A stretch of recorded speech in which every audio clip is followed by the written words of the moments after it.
Okay, everyone, we're going to get started. So first of all, thank you very much for coming. We welcome all of you. And of course, this will be a very enlightening and enjoyable, I hope, conversation between Chairman of the Board, Cullen Murphy, and the President of the College, Carolyn Biddy Martin. So without further ado.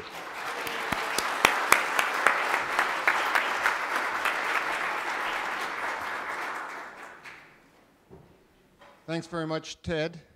Biddy, thanks for joining us here. And thanks to all of you for coming. Some of you were around yesterday when there was a dedication of Ford Hall given by Bill Ford.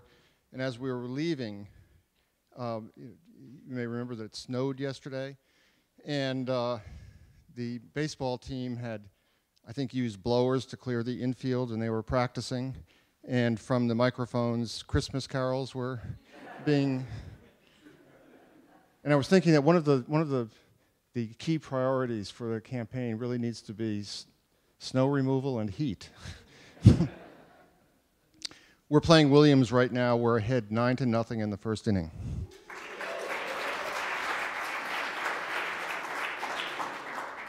But we're not competitive. We're very fortunate to have Biddy Martin not only here, but as our president. Biddy is in the middle of her 7th year as the 19th president of Amherst College. She came to us from Wisconsin, University of Wisconsin, where she was the chancellor. Before that was the provost at Cornell. And well before that, not that much well before that, but was an undergraduate at William & Mary. And Biddy, the first question I'd like to ask you, just drawing on your varied experience, you came from very different kinds of institutions to this place, and yet you had a grounding in liberal arts education at William & Mary. And I just wonder if you could give us some of your impressions of Amherst, having come from a different environment. Where to start? Well, I think I would start before I got to Amherst, because I was asked during the summer before I became president, or before I had arrived here as president, to meet alumni around the country. And so I traveled to various cities and where alumni association events were held, and I got to meet people I remember being in David Kessler's home in San Francisco, which was an extraordinary honor for me, given what I knew about David Kessler. And I think what struck me then turned out to be indicative, and that is that unlike, I would say, Wisconsin alumni or even Cornell alumni, the conversation among Amherst alumni seemed to be all about classes and professors that they remember. Lots of humor about even kind of competitive humor about one professor versus another.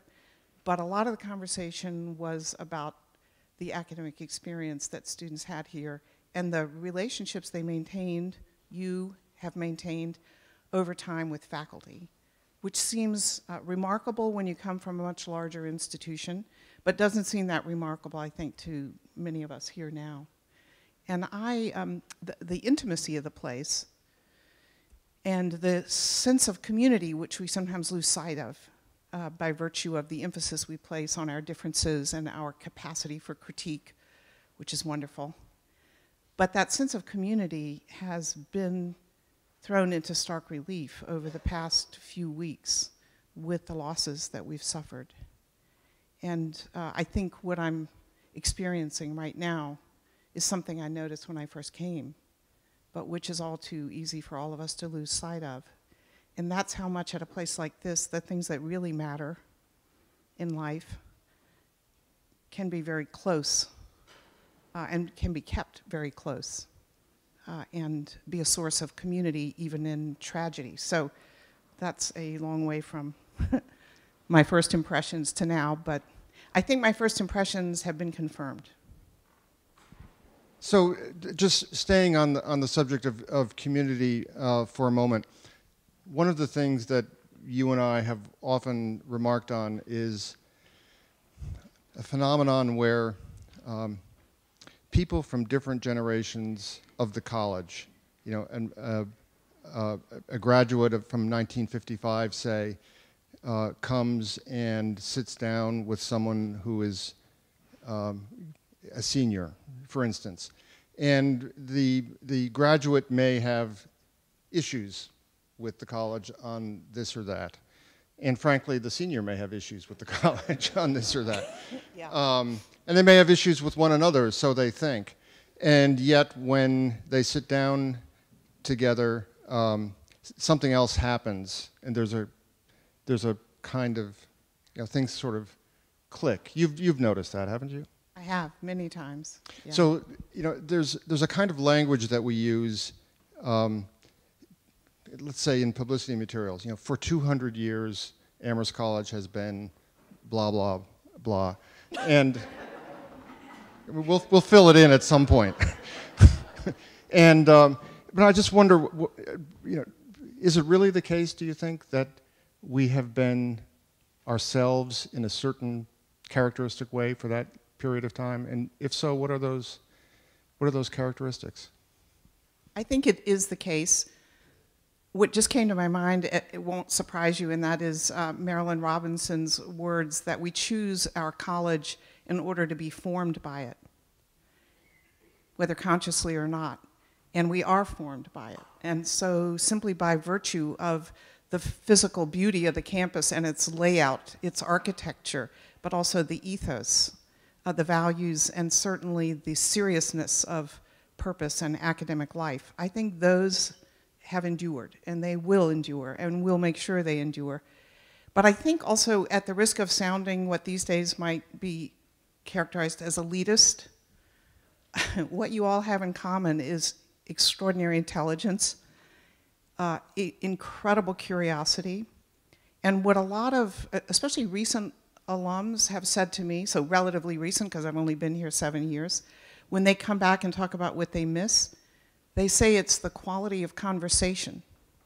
And I think when you get together with one another and you get together with recent grads or current students, I think a lot of you got together with current students this morning. So maybe this is a test for me as to whether I'm right or not. But the quality of conversation is frequently cited as the thing that people miss and that they love when they meet other Amherst. And then there's this thing, remember, okay, I'm going on.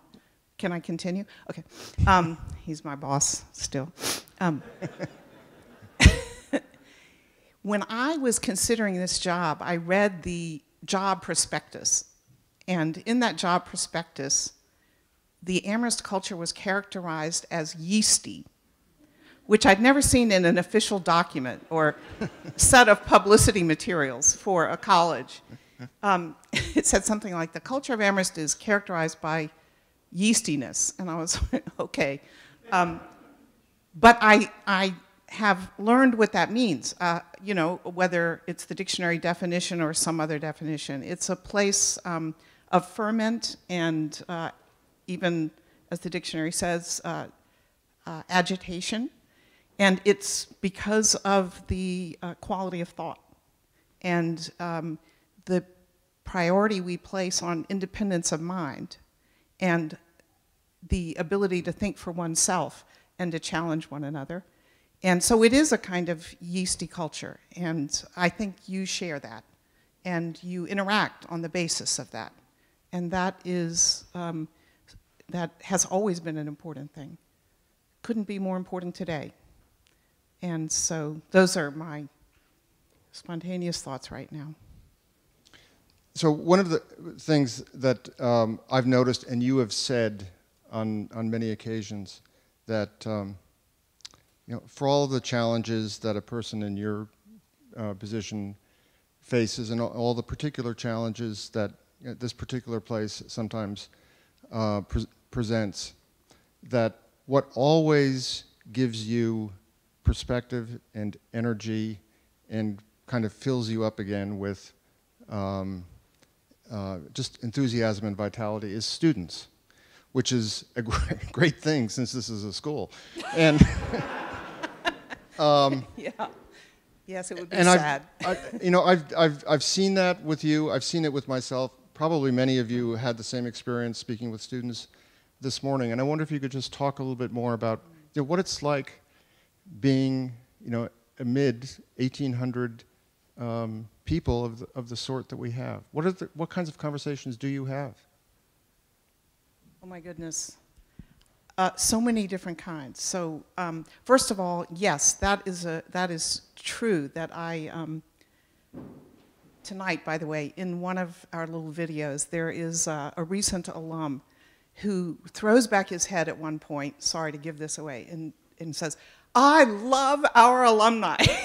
And when I got home last night, I was thinking to myself, that's how I feel like talking about our students. I love our students. Now, I'm especially in love with them right now, maybe because I've been very close to them over the past weeks, and in an effort to help them and myself with the grief that we feel. But in general, being around 1,800 young people with their intelligence and sense of humor and their wit and their criticisms of virtually everything we do keeps, it keeps me young. I mean, they're remarkable. Many of them are your children, or you were they at one point. But there's something about what I think Benjamin DeMott described when he was writing about teaching here. There's something about how avid and resourceful Amherst students are that just brings you alive, brings me alive to be around them. And I really love their humor. I could give you, so what do I converse with them about? Well, everything, literally. I mean, I have open office hours. Students come and they talk about a range of things. My favorite recent example is a student who came to see me and asked me if he could give me a test. And I said, yeah, okay. So he had put up a Facebook survey. I don't know how this works, so if I'm formulating this incorrectly, forgive me. But he had done a Facebook survey of some of his classmates who were seniors. So about 60 of them had responded, and it was about how they liked the new party policies. And the test of me was to see whether I'm in touch with what students think. And I knew that the 60, being really smart myself, I knew the 60 students who answered his call would probably think the way he does. So I got 100 on the test because in response to questions like, do you think students like the new party policy, I was able to say no. So it's that. I had a student a couple of weeks ago who came in to ask me what more we could do and how he could be helpful, which is a question I often get from them. I mean, you would think they come to ask or demand something. No, they come with the most creative ideas. I mean, this generation gets a really bad rap. I think what's said about millennials or centennials both is just wrong, and they're so creative. They're so, perhaps by virtue of being raised on technologies that I didn't learn how to use until I was a professor at Cornell. They're so versatile, their minds. They're so adaptable. They're so quick. They have ideas. And the promise, I think, for the country is in letting them, giving them the discipline, the knowledge, the critical tools they need, but letting them develop solutions. So lots of times they come and they say, here's what I think we need. In this case, it was more space for religious life and more full-time religious advisors. What can I do to help you identify space on campus, was the question. And I said, well, I don't know. None of us on the staff have been able to identify any more space. But if you can do it, come back and tell me what that space is. So it's that. Sometimes it's students will come and ask me what I thought of a speaker. One of my favorite, as you know, interactions with students was the group of veterans who came to talk with me after the sit-in in the library to give me their ideas about how to deal with diversity and difference, how the military does, what they thought we needed to do at Amherst, what their experience is like. And as you also know, I'm very partial to veterans, partly because of my own father's service and trauma. But in any case, it varies from, you know, you asked me why we were reading David Foster Wallace, what do you think, to here's how the military deals with questions of difference and racial conflict, why don't you try that? Of course, the suggestion that one of them made wouldn't work, which was the military would say, all of you go out together in mixed groups and clean the rocks off the fields. And I don't think as president I'd be able to command the campus to do that together, but nonetheless. How about getting the snow off the baseball field? No, yeah, we could do that because our staff is so dedicated here and so talented that we can do. That's different, yeah. So, Biddy, you just mentioned Ben DeMott, who was a professor that probably many of us in this room had, a great lecturer and one of those archetypal professors at Amherst, of whom there are many. And there were many when, no matter what class any of us is from, we all knew such professors, we all took courses from them. And there are such people now here as well. And in the meantime, we are hiring a lot of faculty. It's one of the big tasks ahead of us, and it's ongoing. We've been doing it for some years, is replenishing the faculty because of retirements, and also to keep up with demand for enrollments. And we were having a Board of Trustees meeting yesterday, and there was a figure in the report of the Dean of the Faculty, which was that this year we had hired 17 tenure track faculty. And so that tells you the kind of clip that we're on. And I wonder, Biddy, if you can tell us who some of these people are who are coming new to the college or who have been here for 3 years, 5 years. Just some of the newer faces. Yeah, I'd be glad to. But before I do, I just have to remind people again, as I always do when Benjamin DeMott comes up, that if you want to read what I consider the most beautiful essay, at least that I've ever read, about teaching, you should read Benjamin DeMott's English and the Promise of Happiness. It instantiates what he's actually trying to say about what it means to teach, and it's beautiful. Okay, faculty now. Well, we are hiring a lot of faculty. There's enormous turnover in the Amherst faculty, and that's one of our great challenges and great opportunities.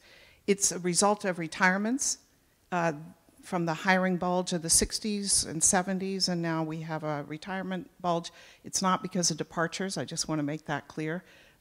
Very few, if any, faculty leave Amherst, which is a testament to what it's like to teach our students and to be a professor at this college. I'm thinking about very recently tenured faculty here who were hired since I've been here, but not by me in the sense that I deserve no credit for this. It's the faculty and the dean of the faculty. Well, here are a couple of examples that inspire me. I mean, one is a mathematician, Amanda Folsom, who left Yale to come here. Amanda Folsom is an internationally known number theorist. She just won the Simons Award in mathematics this past year. In the letters that were written by external reviewers for her tenure case, I have the privilege of sitting with faculty and the dean of the faculty to read through tenure dossiers and make decisions. The letters were written by people at the best universities and the best liberal arts colleges, and to a person, they said Amanda Folsom could be anywhere. She could be at any university she wanted. And she's here. And this next summer, she's going to do an independent research project with undergraduates in pure mathematical theory. I can't tell you more than that. I'm a humanist. I'm thinking about Nick Horton, whom we stole from Smith, who's a statistician and who has helped lead the way in adding statistics to our math program, and who has developed a cohort of stats fellows, he calls them, undergraduates, who do projects that are helpful on campus to a range of different offices, and who are so good at what they do that UMass graduate students in stats have come over to see what it is that we're doing here. He is also, he's teaching a class this semester that he's taken to the Emily Dickinson Museum, not just to study Emily Dickinson as a poet, but to make use of Emily Dickinson poetry for data analysis. We have an assistant professor of computer science who is a specialist in cybersecurity and who has already put together a course on the contest between cyber hackers and defenders. They're just remarkable scholars, remarkable teachers, and people who are offering our students the fundamentals and also the most relevant possible education. So the three people, I know it's a coincidence, we've got wonderful people in the social sciences and in the humanities, but the three people that you've mentioned are in math, statistics, computer science, and which is an indication of a marked interest among our students in those fields. And I wonder if you can talk a little bit about that, but also about the science building, which is, it's hard to ignore, hard to miss down there where the social dorms used to be, and it will be opening in August. It's the largest single investment the college has made in its history in a facility, but it's not just a facility, it's the programming and everything else that goes with it. Why is it so important for a liberal arts college in this day and age to put a marker down and say, by the way, we can compete in the sciences? Okay, I'm going to answer that in a second, but before I do, since I mentioned three people in STEM, I want to go back to the previous question for a second. I really do, and I want to say, not so much to now list a set of relatively newer faculty who are in the humanities or social sciences, but to respond to something you said before, that there are Benjamin DeMotts here now. And there are Benjamin DeMotts here now, and I know it's really dangerous, and so, but I accept the risk of naming a few faculty members here now who inspire me in their thinking, in their teaching, and to whom I turn over and over again. Adam Seitz, whom you'll have an opportunity to hear later today, a remarkable scholar and teacher in law, jurisprudence, and social thought. Austin Serrett, who can argue both perspectives on any issue with equal persuasiveness on either. That was actually not a joke, but okay. Jeffrey Sanborn in the English department, whose teaching is so remarkable that students will follow him wherever he goes. Tekla Harms in geology, who inspires not just by virtue of her teaching of geology, but by what she commands of all of us. All right, that was science. But there are Benjamin DeMotts here now, and some of them are older and some of them are younger, and they inspire continually. Okay, science. Why do we need to offer 21st century science education and do 21st century scientific research, which is profoundly interdisciplinary? Well, because do we want to offer an education that is not adequate to the advances in knowledge in the sciences over the past 50 years? I don't think so. And we need the facilities, the faculty, we need the instrumentation, we need the architectural design that fosters interdisciplinarity in order to keep pace with what has happened in the sciences. I mean, people, when I was at Cornell, even the physicists, and by the way, Cornell had quite a physics department, including Hans Bethe, for quite a long time while I was there. The physicists would say if the 20th century was the century of physics, the 21st century is the century of biology and biomedical science. And biomedical science could not be more profoundly interdisciplinary. And we need both the, again, the faculty with the training and the facilities that enables the faculty and the students to learn what it means to do science now. Not in separate silos, but across the computational, mathematical, statistical, biological, chemical, and physical sciences. We're going to have a building where those interactions are a matter of routine, not a matter of having to be sought out. We're going to have the instrumentation and the design that helps people think about what it means to do science in a liberal arts environment, in an environment of a remarkable aesthetic and natural beauty. Wait till you see the views from inside the science building. And that we must do, if you want to be really practical about it, to attract the best students to Amherst. But that's sort of that's a low-level goal compared to what it means to prepare the next generation of thinkers and the next generation of great scientists, physicians, biomedical researchers, the people who will solve the health and scientific challenges that we face.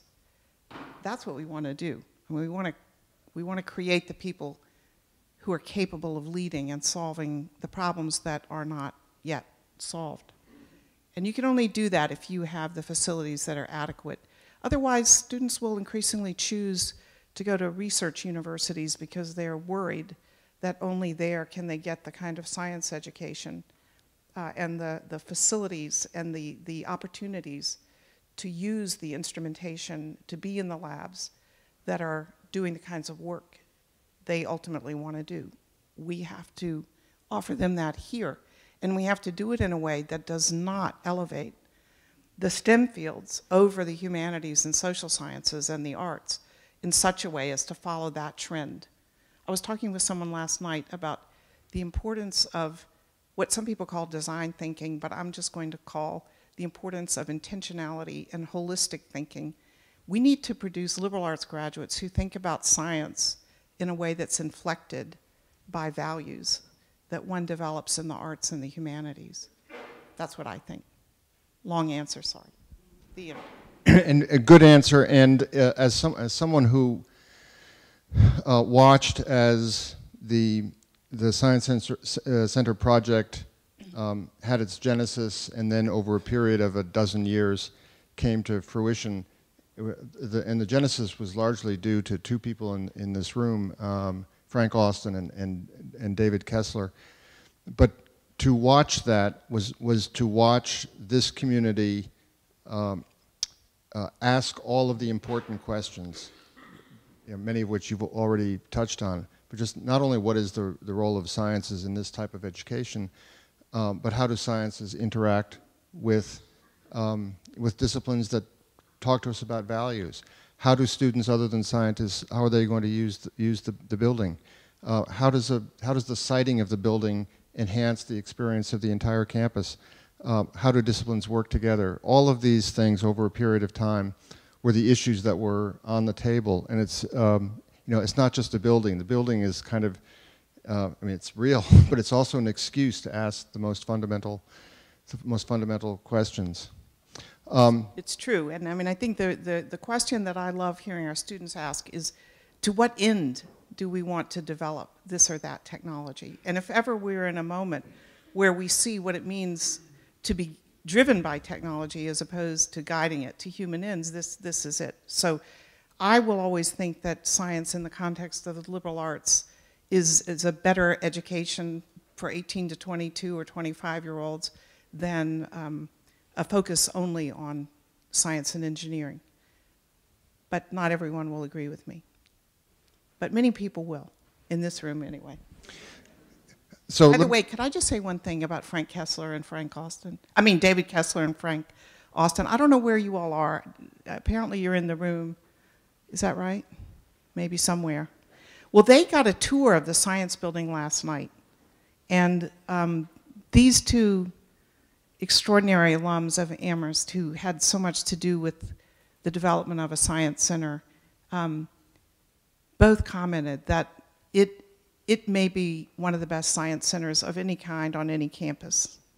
The thoughtfulness of the design, which had a lot to do with involving faculty centrally and how the building should be designed, but certainly also had a lot to do with architects and our facilities team, really has created something that both David Kessler and Frank Austin think will draw visitors here from other campuses to see what it is that can be done to make science but integrated, but also to integrate sciences with thinking of other sorts. So I hope they're right. You know, I know from speaking with students, and especially from speaking with parents, that the matter of life after college is on their minds. It's maybe not on the students' minds until now, second semester of senior year, but we're trying to change that. And we have the Loeb Center, which is now up and running, and I know you and others have been trying to reinvent the way in which we think about that task. Can you talk a little bit about that? Yes, so I actually think that students are worried about what they're going to do after college when they're still in junior high school, not just in the second semester senior year, which worries me, but it's maybe a fact of life. But they certainly do think about it while they're here, and it's what we've done as part of being adequate to what students today need is to create a transformed career center. So not the career center that students used to go to in senior year to get help with a resume, but actually a career center that makes contact with students when they first arrive as first-year students and gets them involved in thinking about possible careers or reflecting on possible careers in a way that does not turn their liberal arts education into job training, but also gives them a sense that they can be freed up to pursue their interests and passions in their academic work, knowing that there are other ways of starting to think about careers and preparing for them. The Loeb Center has now a staff of several people from different career sectors, job sectors, who are available to help students think about what they might like to do. They bring you, many of you have been here, as part of the Loeb Center programming. Many of you have hosted students who go on treks, and this is all class years, up to 20 or more students at a time who've gone out to Silicon Valley, who've been to Washington, D.C. to think about not-for-profit public service careers, to Boston to meet with people there in finance, but also in the governor's and office and legislature. So these are trips that allow students to begin to think about what interests them and more importantly, perhaps, to realize that something they think should interest them actually doesn't. That's as important as figuring out what might be good. Then internships. You know, it turns out for many careers these days, if you don't have a decent internship by the end of your sophomore year, you don't have the same chance at that job you want as the people who have. And what we've needed to do is use you as contacts and also use our own resources to identify strong internships, but also to create equity by removing the barriers for many of our students to getting internships or taking them because they can't afford the unpaid internships, which are so popular. And so we have extraordinarily thoughtful, visionary, I would say, and generous donors right here in this room who are helping us ensure that any Amherst student can afford to take advantage of internships as a way of readying themselves for careers. So that's the Loeb Center.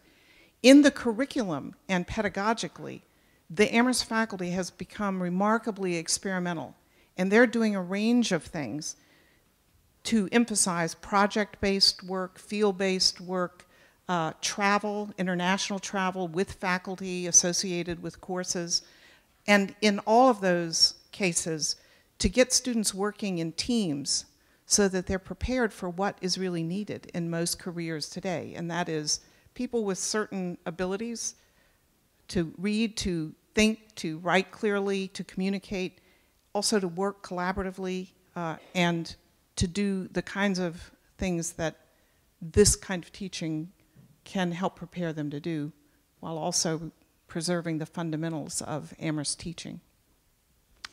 Thanks, Biddy. And I'm sure there are questions from those in this room, and there's a microphone here for anyone who has one in the back. Any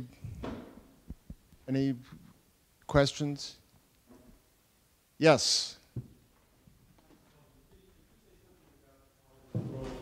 Five college cooperation and what impact, if any, five college cooperation may have on the college. What was the last part again? What impact five college cooperation has on Amherst College? The five college, yeah. The five college consortium is a little bit of a hidden gem, and it makes a big difference. We're still, I think, a net importer of students from other institutions, but we're close to being level. That is, as many Amherst students going out to take courses on other campuses as come in. And it's also the case that faculty recruitment is made much easier for a small college by virtue of the scholarly communities that are available because of UMass, Hampshire, Smith, and Mount Holyoke. It's also the case that there's quite a bit, as you know, Ken, there's quite a bit of back office collaboration and efficiencies that have been gained in certain areas by virtue of the five college consortium, and we're always looking for more. The libraries and IT are the best examples of that, but I think the future of higher education really lies in collaboration across institutions, not the kind of competition among institutions that U.S. News and other such outlets tend to drive. And that collaboration to gain efficiencies and also to create scholarly communities while giving our students the ability to take courses that they might not be able to take here, as long as they're within the liberal arts orbit, is an incredible thing. Having been provost at Cornell, where we had to exchange fees when students took courses in one college at Cornell, students who were enrolled in one college, say arts and sciences, took courses in the School of Agriculture, we actually had a very complicated fee exchange program that was mind-bending and crazy-making. In the five college consortium, our students can take courses at any of the colleges. We never exchange fees. We look at the enrollment patterns, but we don't do anything with them that would make it harder for students to move around the valley. And this is a huge benefit, so thank you for asking.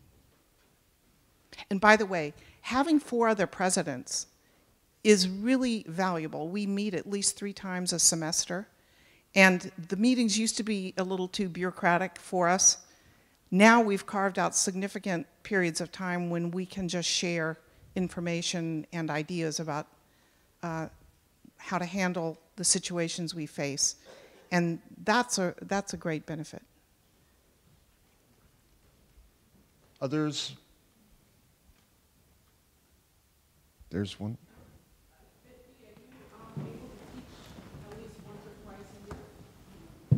Do I teach? Well, I'm not able to teach my own course, which really makes me sad. But I am invited by faculty members to teach in their courses. And I have done that most semesters I've been here. My favorite experience, many of you have heard me talk about it, but each time I've done it, is teaching in Christian Rogowski's Rilke seminar. He invites me in to talk about the German poet Rilke. I'm sure you all know Rilke. Of course you do. But I don't want to assume anything. He invites me in to talk about Rilke and the figure that I worked on for my first book, Lou Andreas Salome, who was an incredible writer, well, actually not a good writer, but an incredible thinker and an intellectual companion to Rilke, Nietzsche, Freud. And so I go to the seminar and I do a session on the relationship between her thinking and Rilke's, especially on the subject of religious feeling and how European intellectuals in the late 19th century thought about the importance of religious feeling, even in the absence of belief in God, which is one of my favorite topics. So in any case, I don't teach my own course. I would like to. Every year I say to myself I'm going to be able to. I had one faculty member tell me that she would feel a little offended if I did because it would suggest that it doesn't take that much time to teach a course. And that made me think, oh, okay, so if I had enough time to teach my own course, that would make it seem like everyone should also be president. Well, but I think she was joking, and I would love to do, I keep promising myself, before I leave, I must do that because the students here are so spectacular. By the way, in the Rilke seminar, the first time I taught it, more than the second time, the students had read Salome, who's hard to read because, as I said, she's a great writer in the sense of interesting thinking, but not a great writer, even in German. And this was an English translation. They had read her work more carefully than many of my graduate students at Cornell. I mean, they were pointing to the pages. Well, on page 23, she suggests blah, blah, blah. On page, yes, but another student would say on page 32, that's contradicted by the following. And I was sitting there going, oh my gosh, these are undergraduates. Okay, never mind. I love our students. I love our students. Other questions? We've got two here. So you'll be second, and first hand, right there. The current life sciences space that's here now. The current life sciences space now. Once the new Science Center opens, is there a plan to do anything with that? Here's space? what we need, and anybody who wants to stand up and make it possible right now, I'll give you $1 million if you give me enough, 100 million. No, I'm kidding. We need a real student center. So, if I were giving us a report card, the lowest grade would be for the facilities and the whatever else we would need to ensure that students have what they need to engage with each other more fully outside the classroom. Keefe is just too small, and as two students said to me yesterday at our event at Ford Hall, Biddy, Keefe is full of offices. We need a place where you can do things. I was like, okay, we really need to convert that, I think, but we haven't made a final decision, so my colleagues will forgive me. But Jim, you agree with me entirely. Jim Brassard. We need to, here's where Jim and I disagree. I think we need to raise Merrill and build a beautiful student center. Jim thinks that Merrill has good bones and can be salvaged for a new student center. But that's not much of a disagreement. That's what we need. I think that's what we need most next. Yeah, thank you. And there was a question up there, yes. Biddy, as you know, I'm a student here. I'm a senior in Hi, Zach. 2018. Hello. Going to just a subset of the events this weekend, it's easy to get the impression that everything at Amherst is wonderful. And of course, there's so much here that is absolutely wonderful.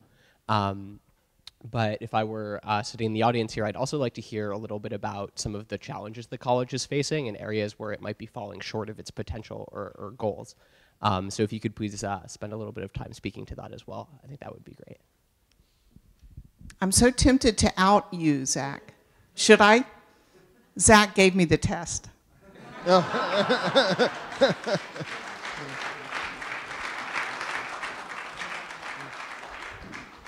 Well, I just named one of them that we agree on, right? That we need a student center in which our student organizations and our students generally can be engaged with one another in the course of doing things, not by virtue of a plan that they should get together. It should be their space and yours to use as you see fit. I think other things that are challenges, oh my goodness. Well, there's a long list. I really do think that you'll agree with me in saying that when it comes to student social life, we just have not yet found the combination of the right infrastructure and policies to ensure that students feel able to create their own social world to the degree that you'd like. And that's partly because there's always going to be a tension between our concern for student safety and students' desire to be treated like grown-ups. But I think we all know, I don't think there's anyone here who would disagree, that we're not yet where we want to be. You got any other challenges in mind?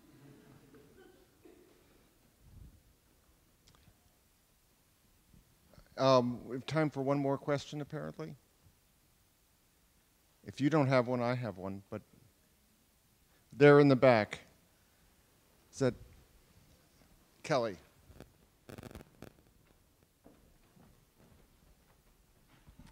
Oh, thank you so much. What an amazing conversation.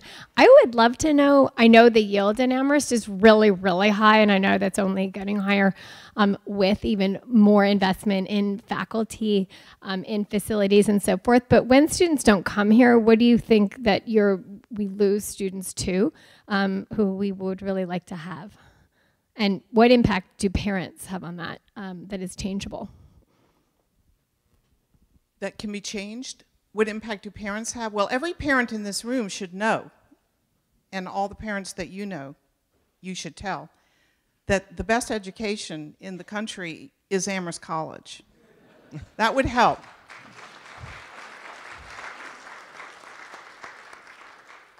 You know, listen, I actually believe that. Now, I, haven't been to Williams except to see that half a street, that is attached to the college. No, I mean, you can get a great education at many places. But if I compare the research university world, which is where we lose some students, I would just say there's no comparison. There's no comparison between having the small classes and the extraordinary engagement of faculty with students that is possible here, but not just possible, highly valued by the faculty and the students. There's no substitute for that presence of human beings to one another. I don't know how people can be expected to learn as much when there's not someone there who both expects great things from them and also supports them in doing great things. I mean, we're human beings, after all. Despite what we can do online, in the end, it's human presence that inspires and draws us out. That's my belief. So I think the size, the scale, the quality of the faculty, and the quality of the other students, oh my gosh, is the reason to think this is a great place to come. There are other great places, so despite my humor. Katie, we lose most students to HYP, right? And it's very difficult to compete with Harvard, Yale, and Princeton when it comes to admissions. Go for it. Katie Fretwell, our Dean of Admissions.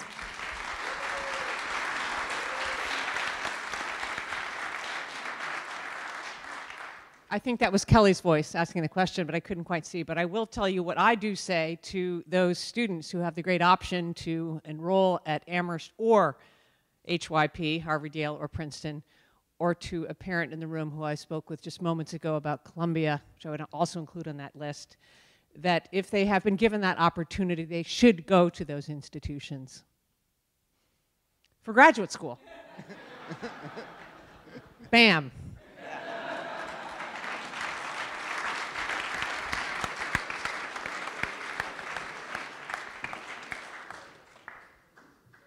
Thank you, Katie. Biddy, I have one last thing to ask, Yeah. and it's just about the liberal arts. The liberal arts, somewhat generically. Richard Wilbur, who's up there, has written a wonderful poem about Johnson. Richard Wilbur, whose portrait is up there, the upper left, has written a wonderful poem about just being in Johnson Chapel and looking around. And when you do, and you know something about who these pictures are of, there's such a range of achievement. There's the person who crafted the legal strategy that overturned legal segregation. Wilbur himself was a poet laureate, the person who oversaw the reconstruction of Europe. I mean, it just goes on and on. What all of these people have in common is a liberal arts background. And nowadays, you hear a lot of skepticism about liberal arts in some quarters, at the same time as people like ourselves, I think, would make the case that liberal arts have never been more needed. And I just would like to hear you respond, to someone who is a skeptic. Why are they wrong?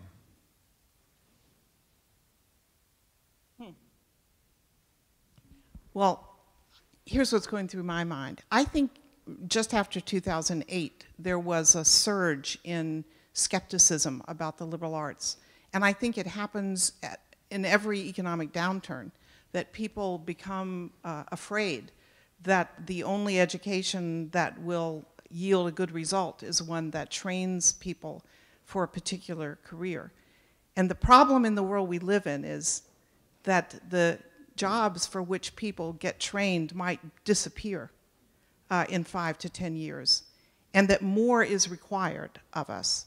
We need to be producing the people who will create the new kinds of jobs. And by the way, aren't the generations who've recently graduated and are now about to graduate the people who are creating entire new models for a range of different kinds of businesses?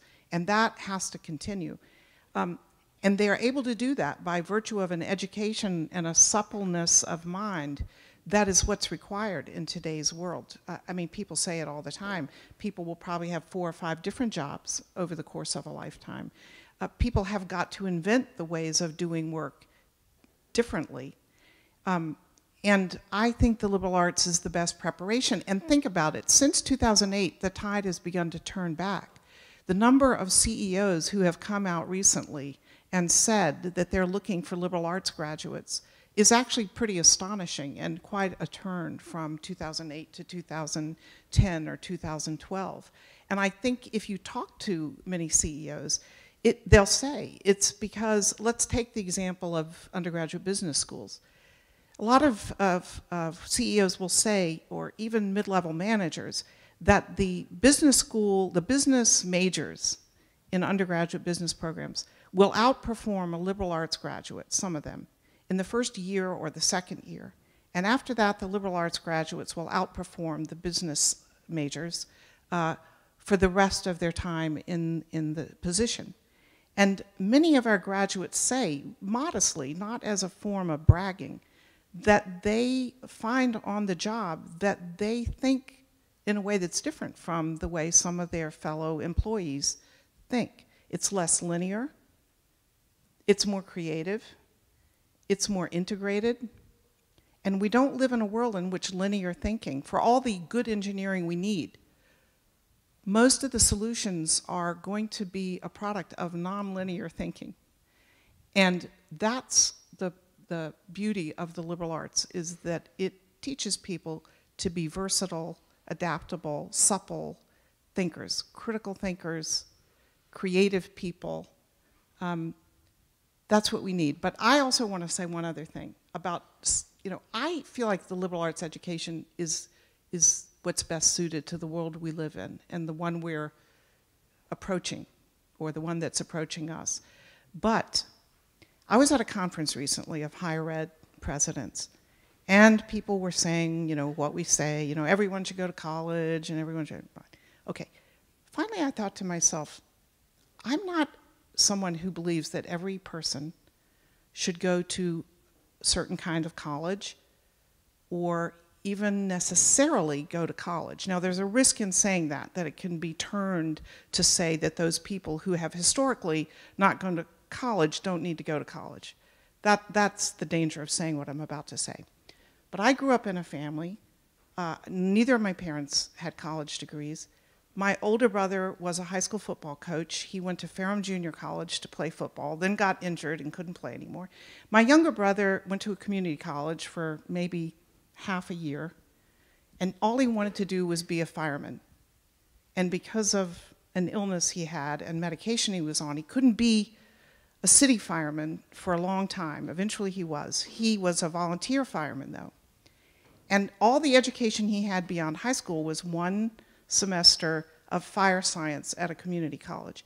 Do I think he made a lesser contribution to the world than I am making by virtue of my education? No, I don't. He died in the line of duty, and I think his service and his life is every bit as valuable as mine. So I'm a little, okay, I just have a little reaction when we say it must be liberal arts education, it must be elite education, everyone must go to college. Everyone should be as educated as we can possibly allow them to be educated.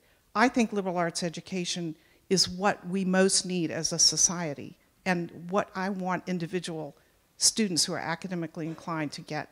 But I don't want to lose sight of the fact that there are a lot of people in this country who are completely at sea because of the way the world of work has changed over time, who don't have college degrees, and for whom we also need to be doing more and recognizing the value that a lot of the kinds of jobs they have bring. I might just be undoing everything I've said, but I don't think I am. I don't mean to be undoing it. I'm just saying that we have to also be careful not to appear to be in a bubble in which we think that everyone has to do exactly the same thing in order to make a contribution. That's all I want to say. Yeah, thank you.